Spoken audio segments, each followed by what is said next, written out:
Contract వ్యవసాయానికి సంబంధించి సంస్థలకి వ్యక్తులకి అంటే రైతులకు మధ్య ఏదైనా వివాదాలు వస్తే అసలు ఎవరిని సంప్రదించాలంటారు? ఇప్పుడు మనం ఇంతకుముందు ఒక మాట అనుకున్నాం, అసలు ఎట్లాంటి వివాదాలు రావచ్చు అని మనం మాట్లాడుకుంటున్నాం. ఎట్లాంటి వివాదాలు రావచ్చు అని ముందు మాట్లాడిన తర్వాత ఎక్కడికి పోవాలో మనం ఆలోచన చేద్దాం.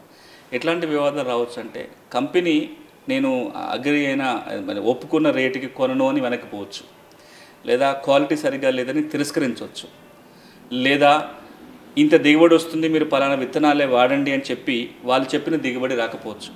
ఎకరానికి 10 క్వింటాలు వచ్చే చోట 5 క్వింటాలే రావచ్చు. ఇట్లాంటప్పుడు రైతుకు నష్టం జరిగినట్టే. ఎందుకంటే వాళ్ళు కాంట్రాక్ట్లు ఒప్పుకున్నారు, మా విత్తనాలు వాడండి, మీరు ఇన్ని క్వింటాలు దిగుబడి వస్తుంది, ఇంత రేటు కొంటామని చెప్పినప్పుడు అంత రాకపోతే ఇబ్బంది అవుతుంటుంది.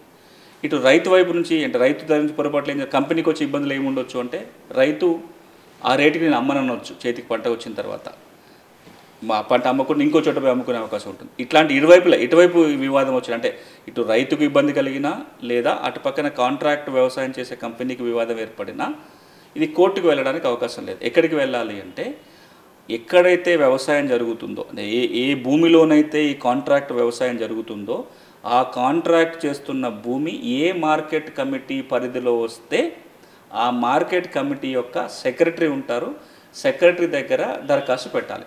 అంటే మేము పలానా చోట కాంట్రాక్ట్ వ్యవసాయం చేస్తున్నాము, నాకు పలానా ఇబ్బంది వచ్చింది అని రైతన్నా వెళ్ళొచ్చు, లేదా అక్కడ చేస్తున్న కంపెనీ కూడా మేము పలానా చోట రైతుతో కాంట్రాక్ట్ కుదుర్చుకున్నాము, మాకు రైతుతో ఈ ఇబ్బంది ఉంది కాబట్టి అని చెప్పి వివాదాన్ని అక్కడికి వెళ్ళొచ్చు. ఒకసారి ఈ పిటిషను ఆ వ్యవసాయ మార్కెట్ కమిటీ సెక్రటరీ దగ్గర నమోదైన తర్వాత 30 రోజుల్లోగా ఆ సమస్యకి పరిష్కారం చేయాలి. ఒక ఆర్డర్ కాపీ ఇవ్వాలి, తీర్పు ఇవ్వాలి, దాని మీద ఒక నిర్ణయం తీసుకోవాలి. అంటే ఇరు పక్షాలకు నోటీసులు ఇచ్చి పిలిచి మాట్లాడి, సో కంపెనీ తప్పు చేసినట్లయితే రైతుకు నష్టపరిహారం కట్టేయాలనో, మనం ఇంతకుముందు చెప్పుకున్న డిపాజిట్ కూడా వాళ్ళ దగ్గర పెట్టుకొని ఉంటారు కాబట్టి ఒక తీర్పు ఇవ్వాలి. ఈ అగ్రికల్చరల్ మార్కెట్ కమిటీ సెక్రటరీ ఏదైతే తీర్పు ఇస్తారో దాని మీద కనుక అభ్యంతరాలు ఉన్నట్లయితే తీర్పు వచ్చిన 30 రోజుల్లోగా ఈ అగ్రికల్చర్ మార్కెట్ కమిటీ సెక్రటరీ తీర్పు ఇచ్చిన తర్వాత ఆ తీర్పు మీద ఎవరికి అభ్యంతరం ఉన్నా, రైతుకి అభ్యంతరం ఉన్నా, కంపెనీకి అభ్యంతరం ఉన్నా, తీర్పు వచ్చిన 30 రోజుల్లోగా డైరెక్టర్ మార్కెటింగ్కి అప్లై చేసుకోవాలి. తెలంగాణలో హైదరాబాద్లో, అక్కడ ఆంధ్రప్రదేశ్లో అయితే విజయవాడలో ఉన్న డైరెక్టర్ మార్కెటింగ్కి అప్పీల్ చేసుకోవడానికి అవకాశం ఉంటుంది. వీరు కూడా ఒకసారి అప్పీల్ నమోదైన తర్వాత 30 రోజుల్లోగా డైరెక్టర్ అగ్రికల్చర్ మార్కెటింగ్ తన తీర్పుని ఇవ్వాల్సి ఉంటుంది. అగ్రికల్చర్ డైరెక్టర్ మార్కెటింగ్ డైరెక్టర్ ఇచ్చిన తీర్పు ఇంకా ఫైనల్. ఈ తీర్పుకి సివిల్ కోర్టు కనుక తీర్పిస్తే ఏ విలువ ఉంటుందో అదే విలువ ఉంటుంది. దాని అర్థం ఏంటంటే, ఉదాహరణకి రైతుకు నష్టం జరిగింది, కంపెనీ 1 లక్ష రూపాయలు నష్టపరిహారం కట్టి ఇవ్వాలి అని తీర్పు వచ్చింది అనుకోండి, ఆ డబ్బులు కనుక కంపెనీ కట్టేయకపోతే ల్యాండ్ రెవెన్యూ యాక్ట్ కింద ఏరియాస్ ఆఫ్ ల్యాండ్ రెవెన్యూకి ఎట్లయితే కలెక్ట్ చేస్తారో ఆ కంపెనీ నుంచి ఈ కోర్టు తీర్పు ఆధారంగా, ఈ మార్కెటింగ్ డైరెక్టర్ తీర్పు ఆధారంగా రికవరీ చేసుకోవడానికి ఉంటుంది. ఒక సివిల్ కోర్టు తీర్పుని మనం ఎట్లయితే అమలు చేస్తామో డైరెక్టర్ మార్కెటింగ్ ఇచ్చిన తీర్పును కూడా ఆ విధంగానే అమలు చేయడానికి ఈ చట్టంలో అవకాశం కల్పిస్తుంది. ఇది అప్పీల్ వ్యవస్థ. ఇంతకు మునుపు అంటే ఇప్పుడు దీంట్లో ఇంకొక మాట ఏంటంటే, సివిల్ కోర్టుకు పోవడానికి అవకాశం లేదు. బట్ ఈ అప్పీల్ వ్యవస్థ బాగానే ఉంది, దరఖాస్తు పెట్టుకోమని చెప్తున్నారు, బాగానే ఉంది. కానీ కాంట్రాక్టే లేకపోతే, నేను కాంట్రాక్ట్ వ్యవసాయం చేస్తున్నా కానీ కాంట్రాక్ట్ లేదు, నా దగ్గర నాకు రాతపూర్వకమైన కాంట్రాక్ట్, అదే ఇక్కడ ఇప్పుడు ఇబ్బంది వస్తుంది. నా దృష్టికి వచ్చిన చాలా కేసులలో కూడా ఇప్పుడు ఒకటి మెదక్ జిల్లాలో ఈ మధ్య కాలంలో దోసకాయల సాగు సాగుతుంది.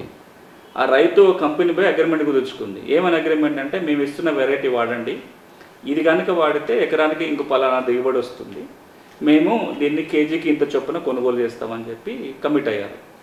తర్వాత ఏదో రోగం వచ్చినప్పుడు దానికి ఎరువులు, పురుగు మందులు పలానా వాడండి వాళ్ళే సప్లై చేశారు. తీరా చూస్తే అసలు ఆశించిన దిగుబడిలో 30% కూడా రాలేదు, వాళ్ళు కొనలేదు. ఈ దిగుబడి కూడా వాళ్ళు తీసుకెళ్ళి ఇంకెక్కడో మార్కెట్లో అమ్ముకోవాల్సి వచ్చింది. ఇప్పుడు రైతుకు నష్టం జరిగింది. ఎక్కడికి వెళ్ళాలి? పోనీ దీని విత్తనాల ఫెయిల్యూరు కన్జ్యూమర్ ఫోరం పోదామంటే, ఇది విత్తనాల ఫెయిల్యూర్ అంటే నీ దగ్గర సీడ్ కొనుక్కున్నట్టుగా ఏమి ఉండదు. మరి కాంట్రాక్ట్ వ్యవసాయం అనే విషయం వాళ్ళకి తెలియదు, ఇది ఉంటే ఎట్లా పోవాలి.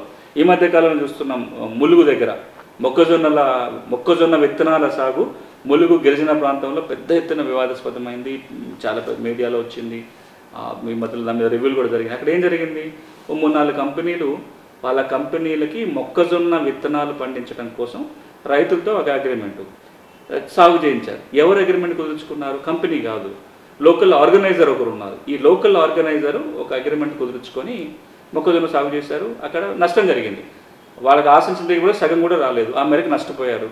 అంతేకాకుండా కొన్ని ఆరోగ్యపరమైన ఇబ్బందులు కూడా వచ్చినాయి. ఆ వెరైటీ సాగు చేయడం వల్ల పశువులు మొక్కజొన్నలు తింటే పశువులు చనిపోయినాయని, కొంతమందికి ఆరోగ్యం దెబ్బతిన్నదని, ఒకరిద్దరు చనిపోయారని వార్తలు వస్తున్నాయి ఇక్కడ నుంచి.